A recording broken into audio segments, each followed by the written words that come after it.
Hello and welcome back to another FPL video. I hope everyone is doing well. We're currently coming to the end of game week 6 with Brighton and Leicester currently playing, and Manchester United and Arsenal still yet to play. Today we're going to take a quick look at how the team has performed so far this week and potential transfer plans going into game week 7. If you're new around here, don't forget to hit that subscribe button and let's get straight on into this one. So this is how the team has done so far this game week. A pretty dry game week from an FPL perspective, with Trent Alexander-Arnold coming off in the 59th minute, wiping out any potential of those clean sheet points. The rest of the team are not doing particularly great, with Trippier being the kind of standout man. Transferred him in just before the deadline, 2 minutes before, for Robertson, so got a nice net gain of 7 points there. Would have been an absolute disastrous game week had I not done that move. And Erling Haaland on the captaincy, getting a goal and 9 points, basically meaning that I don't fly down in rank. Probably was a small green arrow from him,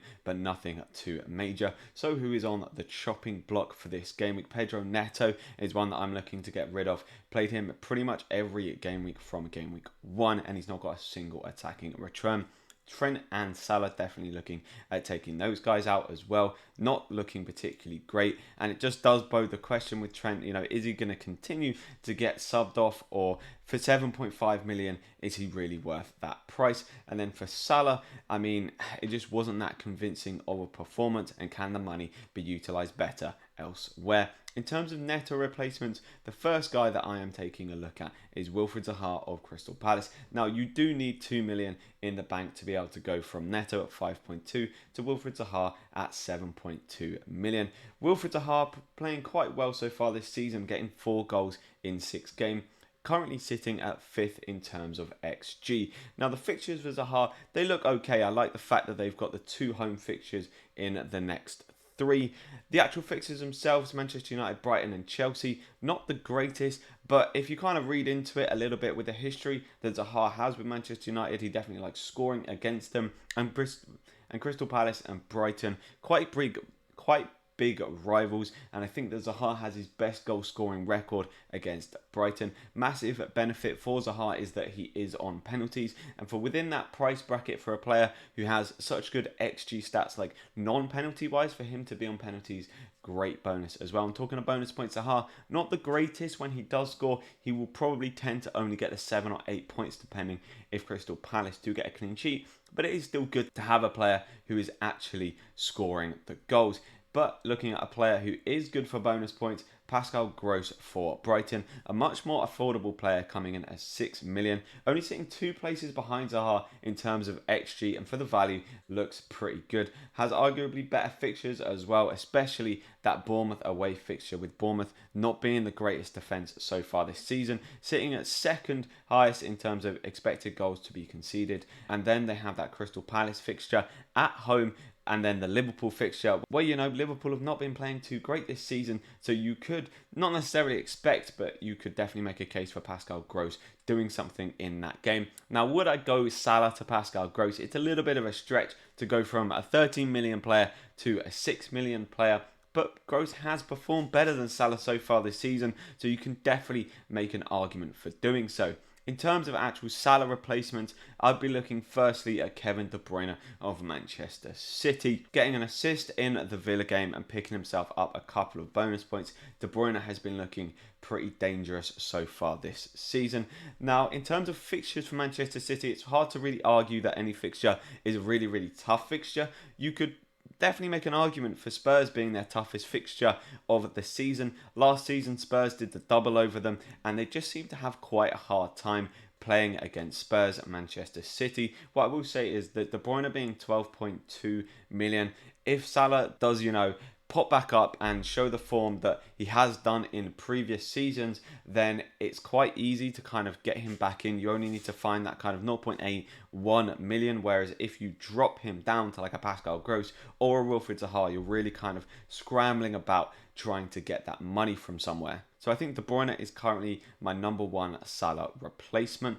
Then the next guy that I'm potentially looking at is Raheem Sterling of Chelsea. Not scoring against West Ham this week, but looking very, very positive, playing in that kind of central role through the middle. Now, I don't think that will continue with the signing of Aubameyang, but it seems as though Tuchel sees Sterling as quite an integral part of that Chelsea's team, as he's been getting very, very solid minutes. It'll be very interesting to see in the coming week with the Champions League, the teams that the likes of Pep, Klopp and Tuchel do put out, as I feel as though that could dictate a lot of people's moves in terms of getting rid of Salah for the likes of Sterling or the likes of Kevin De Bruyne. Sterling has nice fixtures as well. That Fulham away fixture, Liverpool at home, and then Crystal Palace away. And if you look at after the international break up until the World Cup, Chelsea's fixtures, they're basically all green on the fixture ticker. And from an attacking perspective, for Chelsea assets, Sterling looks like the one to own. Coming in at 10 million, he doesn't offer that easy option back to Salah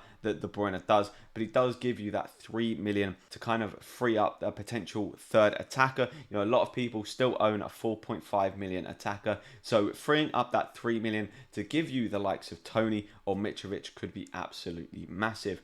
Then in terms of defensive assets, firstly, what I want to say is that if you don't own the likes of Trippier or an Arsenal defender like Salah, maybe even a Reece James, currently I own all of those guys, and as you can see, my team is quite defense heavy. So if you don't own, say, I'd say Trippier or Salah are the two main guys that I'd be considering to replace Trent for. But if you do own those guys, then I'm looking at the likes of Lewis Dunk for Brighton. Brighton having a very good defensive record so far this season. Now, Dunk was unfortunate, I would say, to score that own goal last week. A lot of people bringing in Dunk or Estupiñán. There was quite a big point swing between the two of them, with Dunk getting a -4 and Estupiñán getting a 4-pointer. Estupiñán has been benched this week, and we do know that Dunk will be playing week in, week out. I expect him at some point this season as well to bang in a header, maybe get 1 or 2 goals, but mainly for defenders, what we're looking for is that clean sheet potential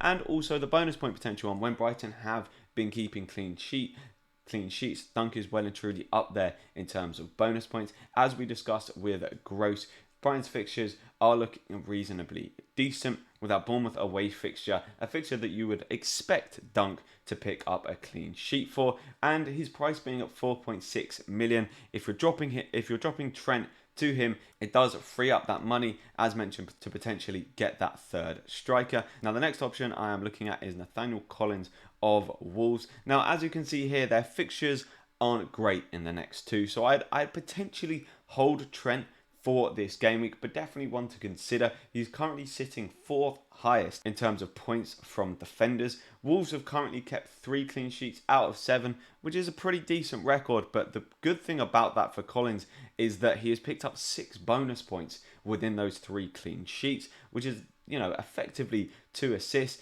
and that is absolutely massive from an FPL perspective. After the Manchester City game, he plays against West Ham. Then they have the likes of Forest, and you'd be expecting them to keep a clean sheet there. And going on after that, they have some nice green fixtures on the fixture ticker. So Wolves players definitely, one to keep an eye on. Maybe hold off on that transfer for this week, but definitely one to keep an eye on. Now, this has been a quick little video on the transfer plans for this coming game week. Let me know down in the comments any players that you're thinking of transferring out. I think there's going to be a lot of discussion this week about, who to get rid for Salah, who to get rid for Trent. I think Trent is the hardest one for me because there aren't actually too many defenders that I'm looking at that at least I don't own, that I'm thinking, oh yeah, 100% I want to bring them in. Perisic has been okay so far this season, but got benched yesterday, so that's not great for him. Then, the likes of Salah and Trippier, I think look really, really good options. And then Cancelo, whom I already own, looks like a fantastic option as well. So I guess those guys are the main guys that I would want from my defense. And then I think it's going to get really interesting now that the template is being smashed open a little bit, with the Liverpool players not being particularly great. We basically have Haaland as perma-captain, but I think the vice-captaincy will come into play, and I think it's going to become quite an interesting season to see what people do with the likes of Trent and the likes of Salah. People starting to ship them out is definitely going to kind of break open that template. Do let me know down in the comments any changes you're thinking of making. Hit that subscribe button if you're new around here, and hit the like button if you have enjoyed the video, and I'll catch you in the next one. See ya.